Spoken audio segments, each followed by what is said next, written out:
Based on Lee Child's popular and expansive book series, a Prime Video original features a magnetic leading man in the form of Alan Richardson, kick-ass action scenes, and a new compelling mystery each season. Season 1, which adapted the first novel in Child's series, The Killing Floor, rebooted the franchise after two mostly forgettable Tom Cruise films, embracing a more faithful adaptation of the novels. It didn't need big bombastic action set pieces or a movie star-laden cast when it had Richardson's undeniable charm and ruggedness, with writing that perfectly captured the feeling of reading a Jack Reacher novel at the airport. The series was unsurprisingly a massive hit for Amazon, and while some may have found Season 2 to be a step down, I beg to differ, as the series ramped up the scope, but still found Richardson leading a new and just as likable ensemble of characters. Reacher Season 3 scales back in scope, however, taking a more back-to-basics approach while adapting the seventh novel in the series, Persuader. That doesn't mean that this new installment is limited on the action, far from it, but it does curb its gunfights and brawls to just a handful of locations as our favorite buff drifter goes deep undercover. Reacher is in the main town of Abbotsville at the start of the episode. At first glance, it appears like he hasn't changed much since the Season 2 finale, and this is just another stop in his nomadic lifestyle. However, he then prevents the kidnapping of Richard Beck, a college student. In typical Reacher form, he fights off the abductor, but then he does something that appears totally out of character. He murders a police officer. He acknowledges that it wasn't deliberate, and that he believed the kidnapper's accomplice was shooting him with a gun. However, such errors are uncommon for the Reacher we know, which is concerning. Given that Reacher severed his ear during his previous kidnapping and sent it to his father, Richard is especially appreciative of Reacher. What the kidnappers would have done to him this time is beyond his comprehension. In appreciation, he takes Reacher to see his father, Zachary, and assures him that his father is wealthy and will be able to assist him with the dead cop issue. Reacher can tell Richard's father is more than just a typical businessman even before he steps inside the Beck home. Although his business appears to be selling rugs, he is involved in much more than that. As promised, Zachary is appreciative and chooses to hire Reacher despite his request for only a little sum of money and new identification documents in order to start over after researching his background. He is placed in a room, and the truth only becomes apparent when he is left alone. After confirming that the room is bug-free, he pulls out the cell phone he had stashed in his shoe and contacts someone to let them know he's there.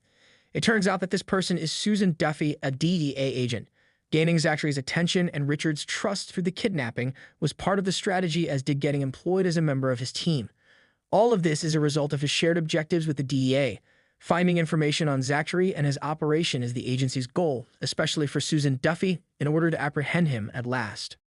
They believe he is dealing with other things, namely drugs, behind the scenes of his rug-selling operation. But he's been so effective that he hasn't left any evidence for them to find him. They want to change that with their man inside. Interestingly, they had a CI in Beck's company before. Duffy had a woman named Teresa before Reacher, and she was excellent at her job. However, she vanished one day and nobody has heard from her since. Duffy wants to track out Teresa in addition to apprehending Beck. For Reacher, things are also quite personal. He spotted a man from his past who might or might not be related to Beck. Therefore, he made the decision to assist the DEA. The man, identified as Francis Xavier Quinn, was actually seen by Reacher getting into a car in the middle of the road. Quinn was believed to have died, so he was surprised to see him. He was apparently shot before plunging into a river, where he ought to have perished. However, he was able to survive primarily because the hypothermia that should have killed him stopped him from bleeding out.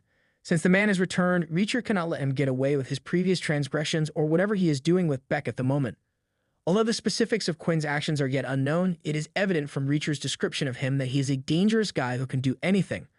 He made a quick profit selling state secrets, while in the service, therefore his current involvement in the drug trade does not bode well. He also had a connection to Reacher's friend, First Sergeant Dominique Cole, though the specifics are still unknown.